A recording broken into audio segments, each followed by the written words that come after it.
Salam alaikum. Cette vidéo est assez particulière. Elle va représenter 7 chapitres de, comment dire, du serviteur qui va cheminer vers Allah, qui va marcher sur le chemin d'Allah, qui entend l'appel, qui y répond et qui cherche la droiture auprès d'Allah, subhanahu wa ta'ala. Le serviteur croyant marche dans un monde où les illusions se lèvent comme des mirages. Les pervers tissent leur toile. Les blessures de l'enfance ferment les portes du cœur. Les voix du monde brouillent la vérité. Alors, Allah l'appelle, mais pas avec une voix extérieure, par une secousse intérieure, par une lumière qui dit « Viens ». Le serviteur entre dans la caverne, non pour fuir, mais pour être formé. Dans la caverne, Allah frappe ses oreilles, non pour les fermer, mais pour les protéger. Les voix du monde s'éteignent, les mensonges des hommes se dissolvent, les manipulations ne peuvent plus entrer, les pervers ne peuvent plus atteindre son cœur. Le serviteur devient un silence, et le silence devient refuge. Le soleil passe d'un côté et de l'autre, mais il ne touche plus son temps, il ne brûle plus son esprit, il ne calcule plus sa transformation. Le temps horizontal disparaît, le temps vertical descend. Allah suspend le monde pour purifier l'âme. Dans la caverne, le serviteur perd le moi créé, les masques, les peurs, les illusions, les mécanismes de survie, les barrières de l'enfance.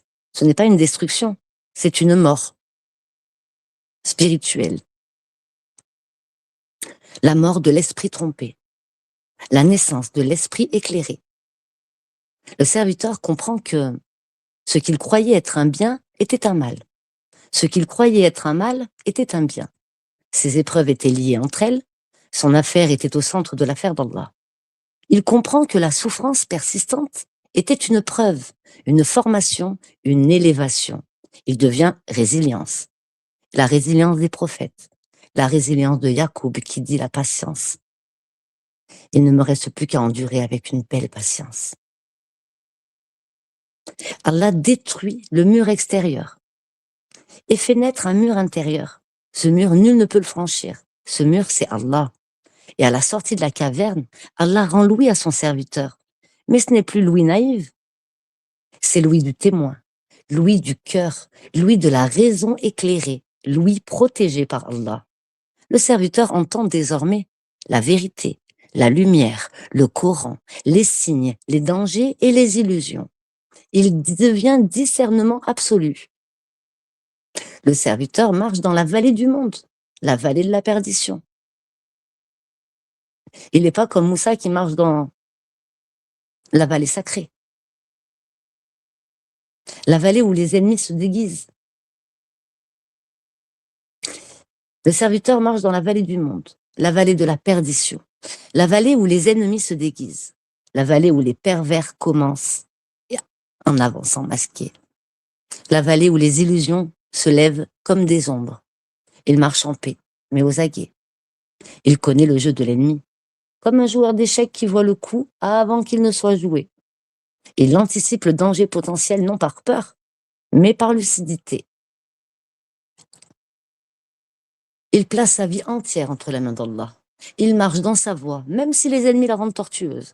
Il sait que la justice divine viendra. Il sait que la patience est une arme et il sait que la lumière triomphe toujours. Il devint un témoin averti. Un témoin en vaut deux. Un témoin averti en vaut 1000.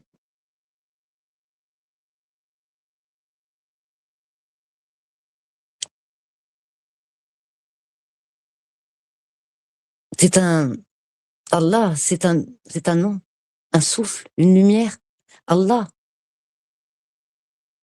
il est l'entrée de la caverne, le voile, le silence, la suspension du temps, la mort de l'esprit trompé, la résilience, la sortie, l'ouïe rendue, la marche, la vigilance, la justice, la lumière, la paix, le discernement absolu. Allah est le guide, le un, le centre, le mur intérieur, le refuge, la lumière, la vérité. Allah est le chapitre qui contient tous les chapitres.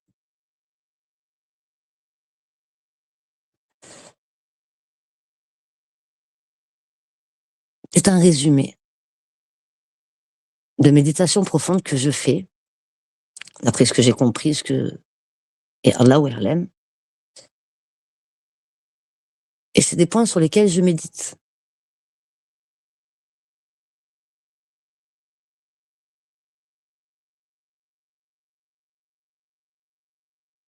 C'est la marche du témoin, la vigilance sacrée. Il marche dans la vallée du monde, la vallée où les illusions se lèvent comme des ombres, où les ennemis se déguisent en amis, où les pervers se présentent sous 1000 formes trompeuses, et les cœurs sont testés, et les âmes sont pesées. Il marcha sans trembler, car son cœur était devenu un sanctuaire, un lieu où nul ennemi ne peut entrer, un lieu où Allah réside, un lieu où la lumière veille. Il savait que le témoin avertit en vaut deux, non pas parce qu'il est fort, mais parce qu'il voit, parce qu'il sait.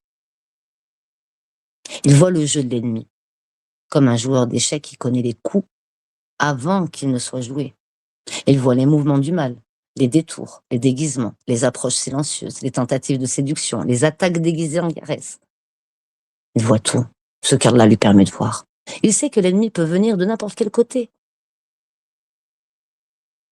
Du côté de la peur, du côté de l'amour, du côté de la mémoire, du côté de la blessure, du côté de la solitude, du côté de la nostalgie. Il sait que l'ennemi peut se présenter sous n'importe quelle forme. Une voix douce, une main tendue, une promesse, une opportunité, une aide, une compassion feinte. Alors il est aux aguets, mais il est en paix. Sa vigilance n'est pas une tension.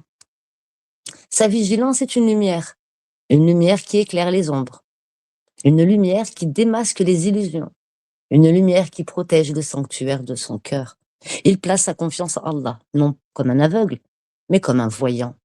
Il place sa vie entière entre les mains d'Allah, non par faiblesse, mais par engagement. Il marche dans sa voie, même si les ennemis la rendent tortueuse, même si les pervers la rendent sombre, même si les manipulateurs la rendent glissante. Il marche, car il sait que la justice divine viendra. Il marche, car il sait que la patience est une arme. Il marche, car il a appris de Yacoub, alayhi salam, celui qui a dit « Il ne me reste plus qu'à attendre, à être patient, d'une belle patience.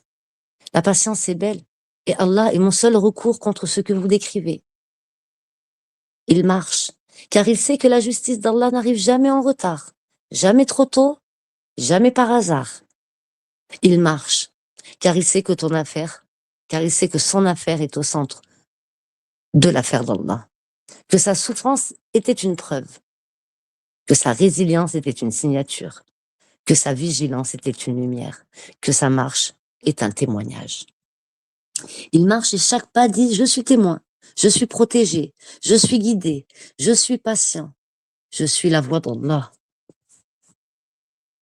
Il marche en invoquant son Seigneur,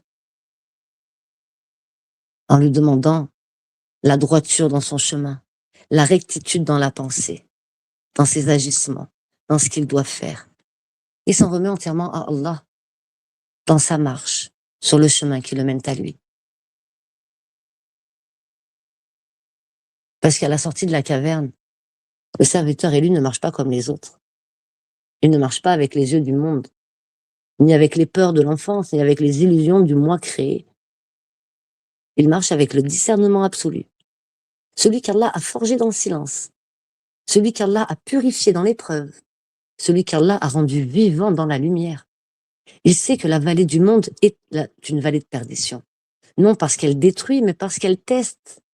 Il sait que les ennemis peuvent venir de n'importe quel côté, comme au jeu d'échecs, où l'adversaire avance masqué, où chaque pièce peut devenir une menace, où chaque mouvement peut être un piège. Il sait que l'ennemi peut se présenter par la droite, par la gauche, par en haut, par en bas, par en dessous, par l'amour, par la peur, par la mémoire, par la solitude, par la nostalgie. Il sait que l'ennemi peut se déguiser en ami, en sauveur, en confident, en opportunité, en refuge. C'est pour ça que s'il doit placer sa confiance en quelqu'un, il la place en son Seigneur. Alors il assure ses arrières, non par crainte, mais par lucidité. Il anticipe le danger potentiel, non parce qu'il vit dans la peur, mais parce qu'il voit. Il est aux aguets, mais en paix. Sa vigilance n'est pas une tension, c'est une lumière. Une lumière qui éclaire les ombres, qui démasque les illusions, qui protège le sanctuaire de son cœur. Il place en confiance en Allah, non comme un aveugle, mais comme un voyant. Il place sa vie entière entre les mains d'Allah, non par faiblesse, mais par engagement. Il marche dans sa voie, même si les ennemis la rendent tortueuse, même si les pervers la rendent sombre, même si les manipulateurs la rendent glissante. Il marche, car il sait que la justice divine viendra. Il marche, car il sait que la patience est une arme. Il marche, car il a appris de Yacoub,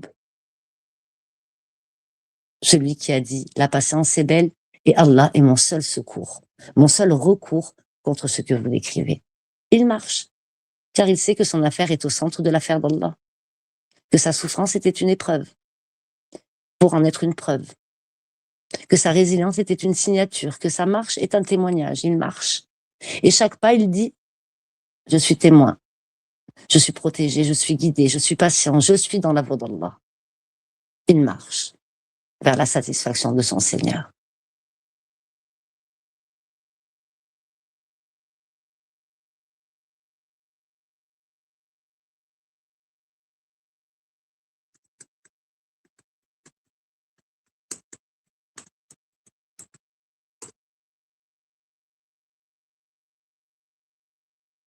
Voilà. Les gens du pas, l'appel d'Allah, le refuge dans la caverne, l'effacement de tout, le reset de l'esprit, une renaissance, une mort puis une renaissance, un goût de la vie éternelle, un tawakkul complet, une confiance absolue complète, une résilience absolue, un amour indestructible et infaillible, une lumière parmi les lumières qui œuvre pour que la lumière ne cesse d'être propagée. À la fin des temps, il y a deux camps, ceux qui œuvrent pour la lumière, ceux qui œuvrent pour l'obscurité. Entre les deux, il y a le brouillard. Pour pouvoir y voir clair, c'est les yeux du cœur qu'il faut aller chercher. Et pour cela, il faut descendre dans son cœur pour soigner. Voilà le djihad el-nefs. Assalamu alaikum wa rahmatullahi wa barakatuh. Qu'Allah nous permette de rester dans sa voie, de ne pas nous égarer, de n'égarer personne. Amin.